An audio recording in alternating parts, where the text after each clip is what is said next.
খবর 24 সাথে আপনাকে স্বাগত। নতুন নতুন খবর জানার জন্য আমাদের চ্যানেলে চোখ রাখুন। নমস্কার দর্শক বন্ধুরা, স্বাগত আমাদের এই চ্যানেলে।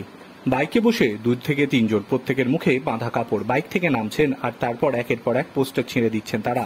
কার পোস্টার ছেঁড়া হচ্ছে? যাদবপুর লোকসভা কেন্দ্রের বাম কংগ্রেস সমর্থিত প্রার্থী সৃজন ভট্টাচার্যের। আর গোটা বিষয়টি ধরা পড়ল সিসিটিভি ফুটেজে। ভিডিওর সত্যতা যাচাই করেনি সংবাদ মাধ্যম।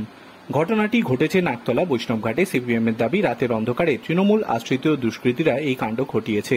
সিপিএম এর অভিযোগ, যাদবপুর লোকসভা কেন্দ্রের বাম প্রার্থীর প্রচার দেখে কার্যত ভয় পেয়ে গিয়েছেন তৃণমূল। তার প্রচারে এত মানুষের সমাগম হচ্ছে, যাদবপুর থেকে হয়েও জিততে যেতে পারেন তিনি, এমনই আশঙ্কা করছে তৃণমূল কংগ্রেস। আর সেই ভয় থেকে এই ধরনের কাজ করছে তারা। গোটা বিষয়টি নিয়ে তারা যেমন থানায় অভিযোগ করার পাশাপাশি নির্বাচন কমিশনে অভিযোগ জানানো হবে বলে জানিয়েছেন এলাকার সিপিএম নেতৃত্ব।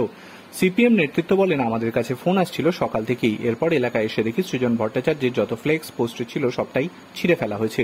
শুধু এক জায়গা নয়, বিভিন্ন জায়গা থেকে প্রার্থীর পোস্টার ফ্লেক্স টেনে ছিঁড়ে দিয়েছে। এ তো মাফিয়া রাজ চলছে। যদিও এই বিষয়ে কোনো তৃণমূলের প্রতিক্রিয়া এখনো পর্যন্ত পাওয়া যায়নি। Bureau report.